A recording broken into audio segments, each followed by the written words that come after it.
അതിൻ്റെതായ ഒരു ആക്ഷനും എടുക്കാത്ത പോലീസ് എന്തിനാണ് നമുക്ക് ഇവിടെ? അതിന്റെ ആവശ്യം എന്താ? പോലീസ് സ്റ്റേഷനിൽ നമ്മളെല്ലാവരും വിചാരിക്കും എന്തെങ്കിലും ഒരു സ്ത്രീക്ക് ഒരു പ്രശ്നം വന്നാൽ പോലീസ് നമ്മുടെ കൂടെ ഉണ്ടാവും, അവർ നമ്മളെ കൂടെ അന്വേഷിക്കാൻ നിൽക്കും. വധഭീഷണി ഉണ്ടായിട്ട് ഇതൊരു കേസായിട്ട് കൊടുത്തു കഴിഞ്ഞാൽ എന്നെയും കുട്ടികളെയും കൊല്ലുമെന്ന് ഈ ഫിറോസ് ഖാൻ വധഭീഷണി വരുത്തിയത് പോലും നമ്മൾ പറഞ്ഞിട്ടും പരാതിയിൽ കൃത്യമായിട്ട് എഴുതിയിട്ട് പോലും അവർ ഒരു രീതിയിൽ ആക്ഷനും എടുക്കാതെ ആ ഒരു സമയത്ത് പുലർച്ചെ 3:30 സമയത്ത് ഒരു സ്ത്രീ അവിടെ വന്ന് സംസാരിക്കുമ്പോൾ അതിൻ്റെതായ ഒരു ആക്ഷനും എടുക്കാത്ത പോലീസ് എന്തിനാണ് നമുക്ക് ഇവിടെ? അതിന്റെ ആവശ്യം എന്താ? നമ്മൾ ഓരോ പോലീസുകാരിലും നമ്മൾ കാണുന്ന സുരക്ഷയാണ്, പക്ഷെ അവർ നമുക്ക് തരുന്നത് എന്താ? ഒരു നല്ല രീതിയിൽ ഒരു മറുപടി തരുന്നില്ല. അവർ കേസ് അന്വേഷിക്കാൻ തയ്യാറെടുക്കുന്നില്ല. നമ്മളൊക്കെ എന്ത് വിചാരിച്ച് ഇവിടെ ജീവിക്കുന്നത്? അതില് ബാക്ക് സൈഡിൽ ഗുണ്ടാ സംഘം വരുന്നത്, ബാക്കിൽ ഒരു ഡസ്റ്ററിലാണ് ഗുണ്ടാ സംഘം വരുന്നത്. തുടർന്ന് ഗുണ്ടാ സംഘം ജംഗ്ഷനിൽ നിയമം തെറ്റിച്ചാണ് വണ്ടി എടുക്കുന്നത്. 2 ഡോറും തുറന്ന് ഗുണ്ടകൾ കയറുകയാണ്. വണ്ടി 2 സൈഡിലേക്കും കയറിയിട്ടുള്ള ഡ്രൈവ് ചെയ്തുകൊണ്ടിരിക്കുന്നത് തന്നെ ഫിറോസ് ഖാൻ എന്ന ആളെന്നെ മുഖത്തേക്ക് ശക്തമായി ഇടിച്ചുകൊണ്ടാണ്. രാത്രി 12:30 മണിക്ക് ഈ ഫിറോസ് ഖാനും 4 ഗുണ്ടകളും വന്നിട്ട് എൻ്റെ പ്രായമായ ഉപ്പനെ പിടിച്ചിട്ട് ചോദ്യം ചെയ്തിട്ടുണ്ടായിരുന്നു. അവർ കള്ള് കുടിച്ച് വന്നിട്ട് രാത്രി 12:30 ഒരു പ്രായമായ ഒരാളുള്ള വീട്ടിൽ വന്നിട്ട് ബുദ്ധിമുട്ടാക്കാന്ന് പറയുന്നു. ആശാന ഞാൻ ഓക്കെയാണ്, ഞാൻ ബിസിനസ്സിലാണ്, ഞാൻ നിന്നെ വിളിക്കാന്ന് പറഞ്ഞിട്ട് അത്ര മാത്രം. അപ്പൊ എനിക്ക് സംശയം തോന്നില്ല, ആള് മിസ്സിംഗ് ആണെന്ന് തോന്നില്ല. എൻ്റെ അടുത്ത് ഹസ്ബൻഡ് പറഞ്ഞത് കഴുത്തിൽ കത്തി വെച്ചിട്ട് വിളിപ്പിക്കാണ് ഓരോ സമയം, എനിക്ക് സംശയം തോന്നാണ്ടിരിക്കാൻ വേണ്ടിയിട്ട്. ഞാൻ എത്ര നേരം എന്നെ അവരിട്ട് അടിക്കായിരുന്നു, 10-12 ഗുണ്ടകൾ എന്നെ ഇട്ട് അടിക്കായിരുന്നു. ഞാൻ ഹോസ്പിറ്റലിലോട്ട് പോവാണെങ്കിൽ നീ മക്കളെയും കൊണ്ട് അങ്ങോട്ട് വാ, നിന്നെയും മക്കളെയും കൊല്ലുന്നാണ് അവർ പറഞ്ഞത്. എനിക്ക് മക്കളെ കാണണം എന്ന് പറഞ്ഞിട്ടാണ് എൻ്റെ ഹസ്ബൻഡ് വിളിക്കുന്നത്.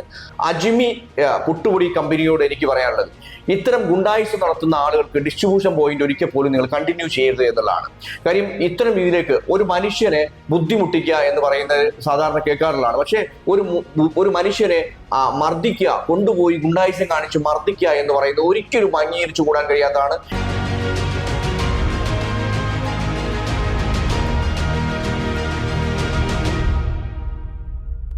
നമസ്കാരം. കോഴിക്കോട് ജില്ലയിലെ മുക്കത്തിനടുത്ത് ഓമശ്ശേരിക്കടുത്ത് അമ്പലക്കണ്ടി എന്നുള്ള സ്ഥലത്തുള്ള ഷെബീറിനെ 2 ദിവസം മുമ്പ് തട്ടിക്കൊണ്ടുപോയി. അപ്പോൾ ഷെബീറാണ് നമ്മളുടെ കൂടെ ഇരിക്കുന്നത്. വലിയ രീതിയിലേക്കുള്ള ക്രൂര പീഡനമേറ്റു എന്നാണ് ഷെബീർ നമ്മളോട് വെളിപ്പെടുത്തുന്നത്. ഷെബീർ, എന്തൊക്കെയാണ് നിങ്ങളെ തട്ടിക്കൊണ്ടുപോയി എന്ന് പറയുന്ന സംഭവത്തിലേക്ക് ആസ്പദമായ സംഭവം എന്താണ്?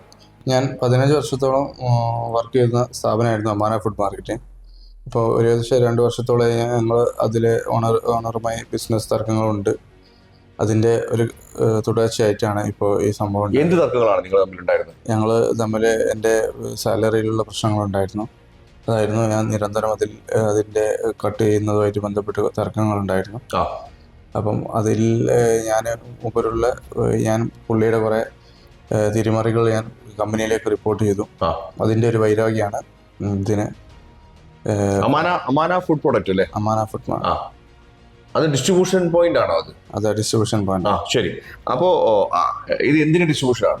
അത് അവര് പല ഐറ്റംസ് ചെയ്യുന്നത്, മെയിനായിട്ട് അജ്മി റൈസ് പൗഡർ. ഓക്കെ. ഞാൻ പറയുന്നത്, നിങ്ങൾ തമ്മിലുള്ള സംഭവങ്ങൾ നടന്നു, ശമ്പളം കട്ട് ചെയ്യലുമായി ബന്ധപ്പെട്ട് നിങ്ങൾ സംസാരം ഉണ്ടായിട്ടുണ്ടാവുമല്ലോ അല്ലെ? അതിനോടനുബന്ധിച്ച് എന്താണ് നിങ്ങൾക്കെതിരെ ചെയ്തത്? എന്റെ സാലറി 2 വർഷത്തോളം നിരന്തരമായി ഡിഡക്ട് ചെയ്യുമായിരുന്നു. എല്ലാ മന്തിലും പുള്ളി സ്വയമായി ചെയ്യുമായിരുന്നു. ഇൻസെന്റീവ് എല്ലാം കട്ട് ചെയ്യുമായിരുന്നു. അതാണ് നിലവിൽ ചെയ്തുകൊണ്ടിരുന്നത്. ശരി. അപ്പോ നിങ്ങൾ സംസാരം ഉണ്ടായി. അതേ തുടർന്ന് എന്ത് സംഭവിച്ചു? അപ്പൊ അതിന്റെ ഒരു പ്രശ്നമാണ്, മുൻവൈരാഗ്യമാണ്. നിങ്ങൾ എന്തൊക്കെയാണ് നിങ്ങൾ തട്ടിക്കൊണ്ടുപോയി എന്ന് പറയുന്ന ഒരു സംഭവം എന്താണ്? തട്ടിക്കൊണ്ടുപോയത് തന്നെ ഭക്ഷണം, ഒരു മീറ്റിംഗ് എന്ന് പറഞ്ഞ രാവിലെ 11 മണിക്ക് വിളിച്ചു. ശരി.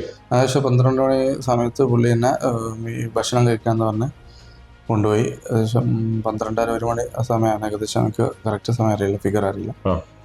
പിന്നെ പുള്ളി മുക്കത്ത് അഗസ്യമുയി, പുള്ളിയുടെ സ്വന്തം വണ്ടിയിലാണ്, പുള്ളിയുടെ മാനേജറുണ്ട്, പുള്ളിയുടെ കൂടെ ഞാൻ പോയി. മുക്കം അഗസ്യമുയി എത്തിയ സമയത്ത് ഈ വണ്ടി ജംഗ്ഷനിലേക്ക് നിർത്തി. ആ ജംഗ്ഷനിൽ ആണ് അതിന്റെ വിഷയമൊക്കെ ഉണ്ട്. അതിലെ ബാക്ക് സൈഡിൽ ഗുണ്ടാ സംഘം വരുന്നത്, ബാക്കിൽ ഒരു ഡസ്റ്ററിലാണ് ഗുണ്ടാ സംഘം വരുന്നത്. തുടർന്ന് ഗുണ്ടാ സംഘം ജംഗ്ഷനിൽ നിയമം തെറ്റിച്ചാണ് വണ്ടി എടുക്കുന്നത്. 2 ഡോറും തുറന്ന് ഗുണ്ടകൾ കയറുകയാണ്. വണ്ടി 2 സൈഡിലേക്കും കയറിയിട്ടുള്ള ഗുണ്ടകൾ ആദ്യം ആളെ മാറി പിടിച്ചു, പുതിയ മാനേജറെ കയറി പിടിച്ചു. അപ്പം ഞാൻ ഫ്രണ്ട് സീറ്റിലായിരുന്നു ഇരുന്നത്. അപ്പൊ പുള്ളി പറഞ്ഞു അയാളല്ല, ഇയാളാണ്. കൃത്യമായി, അതായത് നിങ്ങളെ കൃത്യമായി പോയി മർദ്ദിക്കണം എന്ന് വെച്ച് പ്ലാൻ ചെയ്ത് കൊണ്ടുപോയതാണ്. ശരി. അപ്പോൾ പിന്നെ ആളെ മാറി പിടിച്ചപ്പോൾ പുള്ളി പറഞ്ഞു ഇയാളല്ല, ഫ്രണ്ടിലുള്ള ആളാണ്. അങ്ങനെ എന്നെ കയറി പിടിച്ചു, ബാക്കിലോട്ട് കൈയിട്ട് പിടിച്ചതിന് ശേഷം പുള്ളി നിരന്തരം ഡ്രൈവ് ചെയ്തുകൊണ്ടിരിക്കുന്നതിന് എന്നെ ഫിറോസ് ഖാൻ എന്ന ആളെന്നെ മുഖത്തേക്ക് ശക്തമായി ഇടിച്ചുകൊണ്ടാണ് നിങ്ങൾ ഓണർ അടക്കം ഓണറാണ് അടിച്ചത്. ആദ്യം അടിച്ചത് ഗുണ്ടകൾ പിടിച്ചു വെക്കുമ്പോൾ ഓണർ അടിച്ചുകൊണ്ടിരിക്കുകയാണ് നിരന്തരം. എന്താ സംഭവം എന്നൊന്നും എനിക്ക് പെട്ടെന്ന് അറിയാതെ പോയി, ഷോക്കായി പോയി. പിന്നെ വണ്ടി ഏകദേശം തൊണ്ടിമ്മൽ ഭാഗത്തെത്തിയപ്പോൾ മറ്റുള്ള ഗുണ്ടകൾ വണ്ടിയിൽ കയറി ഇത് മാനേജറെ ഇറക്കി എന്നെ പിടിച്ചു ബാക്കിലിട്ടിട്ട് വണ്ടിയുടെ ഉള്ളിൽ കൂടെ തന്നെ പിടിച്ചു ബാക്കിൽ സെൻട്രൽ സീറ്റിലേക്ക്. എന്ത് വണ്ടിയായിരുന്നു അത് ഫോർച്യൂണറാണ്. ബുള്ളറ്റ് ഫോർച്യൂണറാണ്. പിന്നെ മർദ്ദനം തുടരുകയാണ് ഉണ്ടായത്. ഈ കൂടുതൽ ഗുണ്ടകളെത്തി മർദ്ദനം തുടർന്നു. പിന്നെ പുള്ളി എത്ര പേരുണ്ടായിരുന്നു? 5 പേരുണ്ടായിരുന്നു. 5 പേര് ആ സമയത്തുണ്ടായിരുന്നു വണ്ടി കയറ്റുന്ന സമയത്ത്. വണ്ടിയിലേക്ക് പിന്നെ കയറിയത് 5 പേരാണ് മാറ്റിയിട്ട്. അത് കഴിഞ്ഞിട്ട് എന്തായി? അത് കഴിഞ്ഞിട്ട് പുള്ളിയുടെ സ്വകാര്യ റിസോർട്ട് ഉണ്ട് മൊറമ്പാത്തി. എന്താണ് സ്വകാര്യ റിസോർട്ടിന്റെ പേരെന്താണ്? Heaven Farm house. ഓക്കെ. അവിടെ കൊണ്ടുപോയി അവിടെ വർക്ക് നടക്കുന്ന സൈറ്റിൽ പോയിട്ട് അവിടെ നിർത്തിയിട്ട് ഗുണ്ടകൾ വേറെ ടീം മാറി കയറി പുതിയ ഗുണ്ടകൾ വേറെ ആളുകളുണ്ട്. വേറെ ആളുണ്ട്. ഈ ഡസ്റ്ററും വേറെ വണ്ടികളുണ്ട് ബാക്കിൽ. പിന്നെ അതിൽ നിന്ന് കൂടുതൽ ഗുണ്ടകൾ കയറി കൂടുതൽ ആക്രമണം നടത്തി. ഇരുമ്പ് ഫ്ലാസ്ക് കൊണ്ട് അടിക്കുക, തലക്ക് നിരന്തരം അടിച്ചിട്ടു. നിങ്ങൾക്ക് എങ്ങനെയാണ് മർദ്ദനമേറ്റത്? ശരിക്കും നല്ല രീതിയിൽ മർദ്ദനം തലക്കാണ്. നിങ്ങൾ റിസോർട്ട് കൊണ്ടുപോയിട്ട് എന്താ ചെയ്തത്? റിസോർട്ടിന്റെ അകത്തേക്ക് എത്തിയില്ല. റിസോർട്ടിന്റെ പുറത്തുനിന്നായിരുന്നു. Heaven Farm House. അതിൽ നിന്ന് അവിടെ ഏകദേശം പബ്ലിക് ഒക്കെ കൂടുന്ന സ്ഥലമുണ്ട്. അവിടെ നിന്ന് മാറ്റി പിന്നെ തന്നെ നേരെ ഒരു പരപ്പമ്പുയിൽ എന്ന സ്ഥലത്ത് താമരശ്ശേരി ഒരു മലന്റെ മുകളിൽ കൊണ്ടുപോയി. അവിടെ എത്തിയപ്പോൾ എന്റെ കൂടെ പുള്ളിക്കെതിരെ പ്രവർത്തിച്ച ആൾക്കാരുണ്ടായിരുന്നു. എൻ്റെ കൊളീഗ്സ് തന്നെ 5-6 പേരുണ്ടായിരുന്നു. അവരെ അങ്ങോട്ട് എത്തി, മലന്റെ മുകളിലേക്ക് എത്തി. എന്നിട്ടാണ് അവരെ കൂടെ ചേർന്നിട്ടാണ് പിന്നെയുള്ള മർദ്ദനം ഉണ്ടായത്. അതിൽ മുഖ്യ പുള്ളിയുടെ ഇളയച്ചൻ വഹാബ് എന്ന ആള് 2 കൂടെ വണ്ടിയിൽ നിന്ന് ഇറക്കിയ ശേഷം ഗ്രൗണ്ടിലിട്ടാണ് തല്ലിയത്. തിരിച്ചും മറിച്ചും അടിക്കായിരുന്നുണ്ടായത്. എത്ര പേര് കൂടി മർദ്ദിച്ചു? അവിടെ നിന്ന് ഈ 5 അംഗ ഗുണ്ടകളും ഈ 2 പേരും ഫിറോസ് ഖാനും വഹാബും കൂടെയാണ് അവിടെ നിന്ന് അടിച്ചത്. അപ്പോൾ അതിനുശേഷം ഈ മലയുടെ മുകളിൽ പോയി മർദ്ദിച്ചതിന് ശേഷം നിങ്ങൾ പിന്നെ വിട്ടയക്കാണോ ചെയ്തത്? ഇല്ല, അവിടുന്ന് വിട്ടയച്ചില്ല. അവിടെ നിന്ന് അവിടുത്തെ അയൽപക്കത്തെ ഉള്ള ആൾക്കാരൊക്കെ പ്രശ്നങ്ങളാക്കി. ഇവിടെ അങ്ങനത്തെ പ്രശ്നങ്ങളൊന്നും വരുന്നില്ല എന്ന്. കേസൊക്കെ ഇപ്പൊ സ്റ്റേഷനിലുണ്ട്. ഇപ്പൊ അവര് പോയി പിറ്റേ ദിവസം കേസ് കൊടുത്തിട്ടുണ്ട് അയൽവാസി. പക്ഷെ അതൊന്നും പോലീസ് ഇതുവരെ അന്വേഷിച്ചില്ല. അപ്പൊ പിന്നെ എന്നെ അവിടുന്ന് കൊണ്ടുപോവാണ്. കണ്ണ് കെട്ടി, മുഖം കെട്ടി, ഫേസ് കെട്ടി വണ്ടീനകത്തിട്ട് പിന്നെ എന്നെ വയനാട്ടിലേക്കാണ് കൊണ്ടുപോകുന്നത്. വയനാട്ടിലൊരു റിസോർട്ടിലേക്ക് കൊണ്ടുപോയി. രാത്രി ഏകദേശം ഒരു 8 മണി സമയമായിട്ടുണ്ടാവും, 9 മണിയുണ്ടാവും. വയനാട്ടിലെത്തി. പിന്നെ വയനാട്ടിൽ നിന്നാണ് ബാക്കിയുള്ള ക്രൂര മർദ്ദനങ്ങൾ പിന്നെ ഏറ്റിട്ടുണ്ട്. ഡ്രസ്സ് നഗ്നനാക്കിയതും മുളക് രാവിലെ ഉറങ്ങാൻ സമ്മതിച്ചില്ല. ഫുഡും ഭക്ഷണമൊക്കെ വളരെ വെയ്യാണ്. വയനാട്ടിലെത്തി. വയനാട്ടിൽ എവിടെയാണ് താമസിപ്പിച്ചത്? വയനാട്ടിലൊരു റിസോർട്ടിന്റെ പേരറിയില്ല. ഫുള്ള് കണ്ണ് മൂടിയിട്ടായിരുന്നു. ആ കണ്ണും ഫുള്ള് അടിച്ചിട്ടാ കൊണ്ട് വഴിയൊന്നും അറിയില്ല. അവിടെ നിന്നാണ് പിന്നെ എൻ്റെ മൊബൈൽ എടുത്തതും വൈഫിൻ്റെ ലാപ്ടോപ്പ് ഇവിടുന്ന് ഓട്ടോറിക്ഷക്കാരനെ വിറ്റ് ഇവിടുന്ന് എടുത്ത് അതൊക്കെ വെച്ച് ലാപ്ടോപ്പും ഫോണിലെ ഓഡിയോസും സ്വകാര്യ എല്ലാം എടുത്തു. അത് വെച്ചായിരുന്നു പിന്നീട് പീഡനം. എന്ത് പറഞ്ഞു? എന്താ പീഡിപ്പിച്ചു? ഫോണിലുള്ള പുള്ളിക്കെതിരെ ഞാൻ ചെയ്ത കാര്യങ്ങളെല്ലാം തെളിവുകളുണ്ടെന്ന് പറഞ്ഞിട്ട് അതെല്ലാം ഏറ്റു പറഞ്ഞുകൊണ്ടായിരുന്നു ചെയ്തത്. അത് പിന്നെ പോലീസിൽ ഇപ്പൊ പരാതി കൊടുത്തിട്ടുണ്ട്, കേസ് എടുത്തിട്ടുണ്ട്, പ്രതികൾ ഒളിവിലാണ്, അന്വേഷണം ആരംഭിച്ചിട്ടുണ്ട്. ഭാര്യയ്ക്ക് കുറച്ച് കാര്യങ്ങൾ പറയാനുണ്ട്. ഷഹാന ശരിക്കും ഭർത്താവിന് ഇത്തരം രീതിയിലേക്കുള്ള പീഡനം അനുഭവിച്ചു നിങ്ങൾ നേരിട്ട് കേട്ടു ഇപ്പൊ അല്ലെ? എന്താണ് പറയാനുള്ളത്? എനിക്ക് ഹസ്ബൻഡ് മിസ്സായ കാര്യം എനിക്ക് ഒട്ടും ഒരു ഐഡിയ ഉണ്ടായിരുന്നില്ല. കാരണം രാവിലെ സാധാരണ പോലെ എന്നെ വിളിച്ച് ഞാൻ ഓഫീസിലോട്ട് പോവാന്ന് പറഞ്ഞ ആളാണ്. 12 മണി വരെ ഫോണ് ഓൺ ആയിരുന്നു. ഞാൻ വിളിക്കുന്ന സമയത്ത് ഞാൻ കുറച്ച് ബിസിനസ് തിരക്കിലാണ്, അതുകൊണ്ട് ഞാൻ പിന്നെ വിളിക്കാന്നുള്ള രീതിയിലായിരുന്നു പറഞ്ഞത്. എൻ്റെ തലേ ദിവസം എൻ്റെ സ്വന്തം വീട്ടിൽ, എൻ്റെ ഉമ്മയും ഉപ്പയും മാത്രമുള്ള വീട്ടിൽ രാത്രി 12:30 മണിക്ക് ഈ ഫിറോസ് ഖാനും 4 ഗുണ്ടകളും വന്നിട്ട് എൻ്റെ പ്രായമായ ഉപ്പനെ പിടിച്ചിട്ട് ചോദ്യം ചെയ്തിട്ടുണ്ടായിരുന്നു. എവിടെ ഷബീർ, എവിടെ, അവനെ ഇറക്കി വിട്, നിങ്ങൾ ഇറങ്ങി വാ എന്നൊക്കെ പറഞ്ഞിട്ട് നിങ്ങളുടെ എന്റെ വീട്ടിൽ വന്നിട്ടുണ്ടായിരുന്നു. അപ്പോ ഇല്ല, അവിടെ ഇല്ല.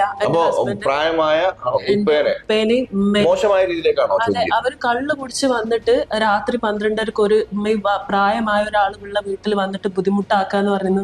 ഒന്ന് ആലോചിച്ച് നോക്കിക്കേ എത്രത്തോളം. നിങ്ങളുമായിട്ട് ഒരു ബന്ധമില്ല. നിങ്ങളുടെ അവരുടെ മകളെ ഇദ്ദേഹം കല്യാണം കഴിച്ചു ഒരു മാത്രം കാര്യമേ ഉള്ളൂ. അല്ലാതെ ഞാനുമായിട്ട് അവരുമായിട്ട് ബിസിനസ് പരമായിട്ടുള്ള ഒരു കാര്യത്തിന് ഞാൻ പോവാറില്ല. എന്റെ ഫാമിലിയെ ഇതിലോട്ട് കൊണ്ടുവരേണ്ട ഒരു ആവശ്യവും ഇല്ല. അത് രാവിലെ ഒരു നല്ല നേരത്തെ വന്ന് അവർക്ക് സംസാരിക്കാം, എവിടെ ഷെബീർ എന്ന് ചോദിക്കാം, ആൾക്ക് വന്നിട്ട് ചോദിക്കാം. പക്ഷെ അതല്ല അവർ ചെയ്തത്. ഒരു രാത്രി 12:30 എൻ്റെ വീട്ടിൽ വന്ന് എൻ്റെ ഉപ്പനെ കയറി പിടിച്ചിട്ട് എവിടെ ഷെബീർ അല്ലേ, എവിടെ എൻ്റെ ഇതെന്ന് ചോദിച്ചിട്ട് മരോന എവിടെയെന്ന് ചോദിച്ചിട്ട് അവർ പ്രശ്നം ഉണ്ടാക്കിയിട്ടുണ്ട്. പക്ഷെ അത് നമ്മൾ വിചാരിച്ച് ഇവർ ബിസിനസ് പരമായുള്ള കാര്യമില്ല, നമ്മൾ അതിൽ ഇടപെടണ്ട. പിന്നെ എൻ്റെ ഹസ്ബൻഡ് അപ്പം നാട്ടിലില്ല, ധനുഷ്കോടി പോയതാ. അപ്പം ഞാൻ വിചാരിച്ചു ഒന്നും ചെയ്യണ്ടെന്ന് വിചാരിച്ചു. രാവിലെ ഞാൻ വിളിച്ച് പറഞ്ഞു, ഷെബിക്ക് അതൊന്നും പ്രശ്നമാക്കണ്ട, അത് നിങ്ങൾ സംസാരിച്ച് ഓഫീസിൽ തീർത്തിട്ട് വന്നാൽ മതി എന്ന് നല്ല രീതിയിൽ ഞാൻ വിളിച്ച് പറഞ്ഞതിന് ശേഷം ഹസ്ബൻഡ് ഓഫീസിലോട്ട് പോയത്. എന്നിട്ട് രാത്രി പിറ്റേ ദിവസം തിങ്കളാഴ്ച ദിവസം ഫോണ് ഉച്ചയ്ക്ക് ശേഷം ഓഫാണ്. ഞാൻ വിളിക്കുന്ന സമയത്ത് ഫോൺ സ്വിച്ച് ഓഫ് ആണ്.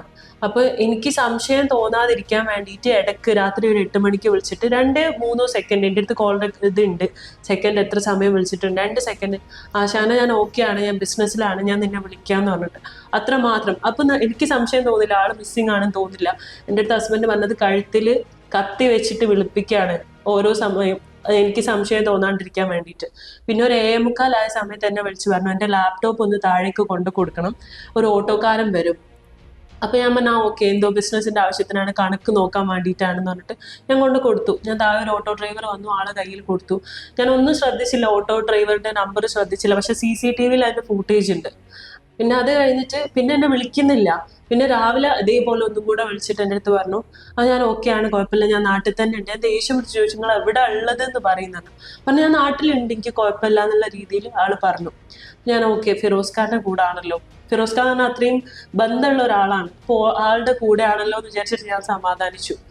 അത് കഴിഞ്ഞിട്ട് പിന്നെ വൈകുന്നേരം ഞാൻ ജോലിയിൽ നിന്ന് ഇറങ്ങി വരുന്ന സമയത്ത് എന്നെ വിളിച്ചിട്ട് പറയാണ്, ഞാൻ എത്ര നേരം എന്നെ അവരിട്ട് അടിക്കുകയായിരുന്നു, 10-12 ഗുണ്ടകൾ എന്നെ ഇട്ട് അടിക്കുകയായിരുന്നു, ഞാൻ ഹോസ്പിറ്റലിലോട്ട് പോവാണെങ്കിൽ നീ മക്കളെയും കൊണ്ട് അങ്ങോട്ട് വാ, നിന്നെയും മക്കളെയും കൊല്ലുമെന്നാണ് അവർ പറഞ്ഞത്, എനിക്ക് മക്കളെ കാണണം എന്ന് പറഞ്ഞിട്ടാണ് എൻ്റെ ഹസ്ബൻഡ് വിളിക്കുന്നത്. ആ സമയത്ത് ഞാൻ വേഗം താലൂക്ക് ഹോസ്പിറ്റലിലോട്ട് പോയി. എൻ്റെ ഹസ്ബൻഡ് കാണാൻ പോയപ്പോൾ ഫുള്ള് തല്ല് കൊണ്ടിട്ട് കിടക്കുക ഹോസ്പിറ്റലിൽ. അവിടുന്ന് അവർ മെഡിക്കൽ കോളേജിലോട്ട് മാറ്റി. അപ്പം തന്നെ എൻ്റെ ഉപ്പയുടെ അനിയൻ പോയിട്ട് കേസ് കൊടുത്തിട്ടുണ്ടായിരുന്നു. 11 മണിക്ക് തന്നെ, ചൊവ്വാഴ്ച രാത്രി തന്നെ അവർ കേസ് കൊടുത്തിട്ടുണ്ടായിരുന്നു. എന്നിട്ടും കോളേജിലോട്ടോ അല്ലെങ്കിൽ നമ്മളെ ഒരു കോൾ ചെയ്യാനോ ഒന്നും പോലീസ് ഉണ്ടായിരുന്നില്ല. അതുകൊണ്ട് രാത്രി 3:30 പുലർച്ചയ്ക്കാണ് എനിക്ക് ഡിസ്ചാർജ് കിട്ടിയത്. അപ്പം തന്നെ ഞാൻ എൻ്റെ ഹസ്ബൻഡിനെയും കൊണ്ടുപോയിട്ട് കൊടുവള്ളി പോലീസ് സ്റ്റേഷനിൽ പോയി. പോലീസ് സ്റ്റേഷനിൽ പോയപ്പോൾ അവിടെ ഒരു കോൺസ്റ്റബിൾ പറഞ്ഞു, പരാതിയൊക്കെ ഇവിടെ കിട്ടിയിട്ടുണ്ട്, നമ്മൾ രാവിലെ വന്നോളൂ, നിങ്ങൾ നോക്കണ്ട, കുഴപ്പമൊന്നുമില്ല. എന്നിട്ട് ഒരു ഡീറ്റെയിൽസ് ഒക്കെ വാങ്ങി വെച്ചു. പിറ്റേ ദിവസം വൈകുന്നേരമായിട്ടും ആരും ഞങ്ങളെ വിളിക്കുന്നില്ല. പോലീസ് സ്റ്റേഷനിൽ വിളിച്ചില്ല?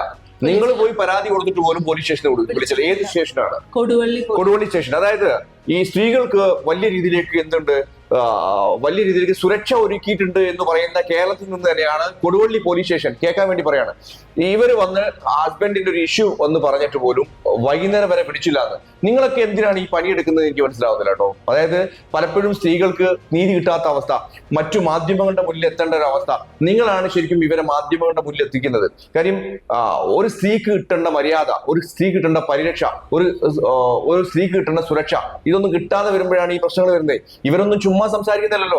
അതായത് കൊടുവള്ളി പോയി തലേ ദിവസം പോയി പറഞ്ഞിട്ട് പിറ്റേ ദിവസം വൈകുന്നേരമാണ്. എങ്ങനെയാ വന്നു വെച്ചാൽ മാധ്യമങ്ങളെല്ലാം നിരന്തരം അവരെ വിളിക്കാൻ തുടങ്ങി, ഇങ്ങനെ ഒരു കേസ് വന്നിട്ടുണ്ടോന്ന്. ആ സമയത്താണ് പോലീസിന്റെ കോൾ വന്നിട്ട് പറയുന്നത്, ഞങ്ങൾ വരാട്ടോ, നിങ്ങൾ വേറെ കൂടുതൽ ആരെയും അറിയിക്കണ്ട, ഞങ്ങൾ വന്നിട്ട് മൊഴി എടുത്തോളാം എന്നുള്ള രീതിയിലാണ് സംസാരിച്ചത്. ഇത് പോലീസിനെ കുറ്റം പറയല്ല, പോലീസിന്റെ ജോലി ഭാരം കൂടുതൽ തന്നെയാണ്. പക്ഷേ ഇത് സർക്കാരോട് അറിയാൻ വേണ്ടിയിട്ടാണ് ഈ പറയുന്നത്. പോലീസിന് നല്ല രീതിയിലേക്കുള്ള ജോലി ഭാരമുണ്ട്, പക്ഷെ പറയുന്നത് ചെറിയ കാര്യങ്ങളാണ്. ഒന്ന് കോൾ ചെയ്ത് സംസാരിക്കേണ്ട വിഷയം പോലും നിങ്ങൾക്ക് പറ്റാത്ത രീതിയിൽ ഒരു സ്ത്രീ വന്ന് പരാതി പറഞ്ഞു കഴിഞ്ഞാൽ പോലും നീതിയില്ല. നമുക്കിപ്പോ പറയുമ്പോൾ ശരിക്കും പറയണല്ലോ, ഒരു സ്ത്രീ പോയി പരാതി കൊടുത്തു കഴിഞ്ഞാൽ പോലും അതിന് യാതൊരു രീതിയിലേക്കുള്ള പരിഗണനയില്ലാത്ത ലെവലിലേക്ക് പോലീസ് സ്റ്റേഷൻ എന്താണ് ഈ കാണിച്ചുകൊണ്ടിരിക്കുന്നത് എനിക്ക് മനസ്സിലാവുന്നത്. നിങ്ങളൊക്കെ തന്നെയാണ് ശരിക്കും മാധ്യമങ്ങളുടെ മുന്നിൽ എത്തിക്കുന്നത്. മാധ്യമങ്ങളോട് പറയണ്ടെന്ന് പറഞ്ഞു അല്ലേ? അതെ, കൂടുതൽ ആരെയും നിങ്ങൾ അറിയിക്കണം, ഞങ്ങൾ വരാന്നുള്ള സംസാരിച്ചു. പക്ഷെ അപ്പോഴേ നമുക്കറിയാം, കാരണം ഹസ്ബൻഡ് എൻ്റെ അടുത്ത് പറഞ്ഞിട്ടുണ്ട്, ഒന്നും ചെയ്യാൻ പറ്റില്ല, കാരണം അത്രയും പൈസ കൊടുത്തിട്ടാണ് നിന്നെ തല്ലാൻ വരുന്നത്, നീ ഫിറോസ് ഖാൻ കറക്റ്റ് ആയിട്ട് പറഞ്ഞിട്ടാണ് തല്ലുന്നത്. ഇത് കൊടുവള്ളി സ്റ്റേഷൻ പരിധിയിൽ വരുന്ന സാധനമാണോ? അതെ.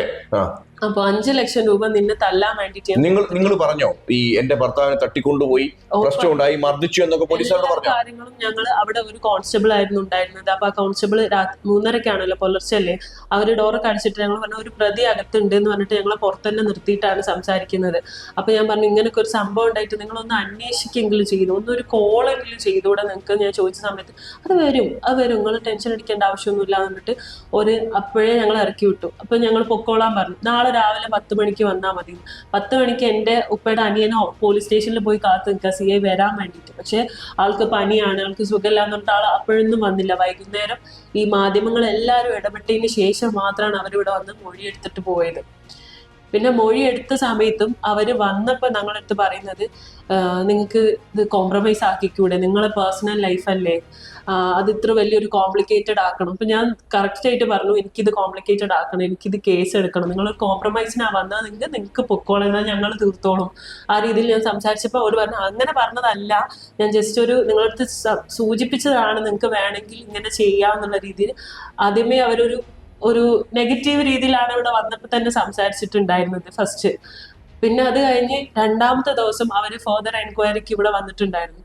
ആ സമയത്ത് ഞങ്ങളുടെ മൊഴി എടുത്തുകൊണ്ടിരിക്കുന്ന സാറിന്റെ ഫോണിലോട്ട് വഹാബ് അജ്മി എന്നുള്ള ആള് 3 പ്രാവശ്യം നിരന്തരം വിളിച്ചുകൊണ്ടിരിക്കുക. ആ വഹാബ് എന്ന് പറയുന്നത് ഈ ഒരു കേസിന്റെ 2ാം പ്രതിയാണ്. ഈ 2ാം പ്രതി ഇവരെങ്ങനെ വിളിച്ചോണ്ടിരിക്കുക അല്ല, നമ്മളിവിടെ മൊഴി എടുത്തുകൊണ്ടിരിക്കും, നമ്മളെ വീട്ടിൽ വന്ന് മൊഴി എടുത്തുകൊണ്ടിരിക്കുമ്പോൾ അയാൾ മൊഴി എഴുതുന്ന സമയത്ത് അയാളുടെ ഫോണിലോട്ട് ഈ കോള് വരികയാണ് വഹാബ് അജ്മീൻ. അപ്പൊ ഞാനത് കണ്ടെന്ന് മനസ്സിലാക്കിയപ്പോൾ അയാൾ ഫോൺ അങ്ങ് തിരിച്ചു മൊബൈലിലേക്ക് വന്നു. അപ്പൊ ആ മൊബൈൽ അയാൾ അങ്ങ് തിരിച്ചു വെച്ചു. പക്ഷെ ഞാനാണ് ആ പേരും അജ്മീൻ ഞാൻ കറക്റ്റ് സ്ട്രൈക്ക് ചെയ്തുകൊണ്ട് ഞാൻ എന്ത് ചെയ്തു, ഞാൻ ഹസ്ബൻഡിനോട് പറഞ്ഞു ഇവരിങ്ങനെ വിളിക്കുന്നുണ്ട്. അപ്പൊ തന്നെ ഹസ്ബൻഡ് കരഞ്ഞുകൊണ്ട് അയാൾക്ക് പറഞ്ഞു, നിങ്ങൾക്ക് നീതി കിട്ടുന്നില്ല എന്നുണ്ടെങ്കിൽ ഞങ്ങൾ ഇവിടെ നിർത്തി പൊക്കോളാം, ഞങ്ങൾക്ക് കേസ് തുടരണമെന്നില്ല. അപ്പൊ അയാൾ എന്തൊക്കെയോ പറഞ്ഞു, ഞാൻ അങ്ങനെയല്ല, ഞാൻ ഇങ്ങനെയല്ല, ഞാൻ ഈ കേസ് ഒഴിഞ്ഞോളാം. പക്ഷെ നമുക്കറിയാം പൈസ കൊടുത്തിട്ട് അവരെന്തൊക്കെയോ ഒതുക്കിയിട്ടുണ്ട്. കാരണം ആ രീതിയിലുള്ള അന്വേഷണങ്ങളാണ് നടക്കുന്നത്. നമ്മളിവിടെ വന്നിട്ട് അവരിങ്ങനെ ഈ 2ാം പ്രതി സംസാരിച്ചുകൊണ്ടിരിക്കുക, ഈ വഹാബ് അജ്മി വിളിച്ചുകൊണ്ടിരിക്കും, 3 പ്രാവശ്യം വിളിക്കുന്നുണ്ട്. അപ്പൊ അവര് പറഞ്ഞു, ഞങ്ങൾക്ക് പേഴ്സണൽ കണക്ഷൻ ഒന്നും ഇല്ല, ഏതൊരു കേസിന് വന്നപ്പോൾ അറിയാതെ നമ്പർ സേവ് ചെയ്ത് പോയതാണെന്ന രീതിയിലാണ് സംസാരിക്കുന്നത്. പക്ഷെ അതല്ല, അവർക്ക് അറിയാം, അവർക്ക് ഇത് ആരാന്നുള്ളത് അറിയാം, അവർക്ക് അവരുടെ ടവർ ലൊക്കേഷൻ അറിയാം. സ്റ്റിൽ അവരൊന്നും ചെയ്യുന്നില്ല. CCTV ഫുട്ടേജ് കിട്ടിയിട്ട് അവരെ നോക്കാൻ കൂടെ തയ്യാറല്ല, CCTV ഫുട്ടേജ് എടുക്കാൻ തയ്യാറല്ല, ഒന്നിനും അവർ തയ്യാറല്ല. നമ്മൾ എന്തെങ്കിലും ആയിട്ട് ഇതൊരു നമ്മളെ ബോധിപ്പിക്കാനുള്ള രീതിയിൽ ഒരു കേസ് എടുക്കാൻ മാത്രം. സത്യത്തില് നിങ്ങൾക്ക് അങ്ങോട്ട് നോക്കി പറയാം, പോലീസ് സ്റ്റേഷനിൽ എന്താണ് അനുഭവം ഉണ്ടായിരുന്നത്, എന്താണ് ശരിക്കും ഒരു സ്ത്രീക്ക് വേണ്ടത്, എന്താണ് നിങ്ങൾക്ക് പരിഗണന കിട്ടിയതെന്ന് പറയാം.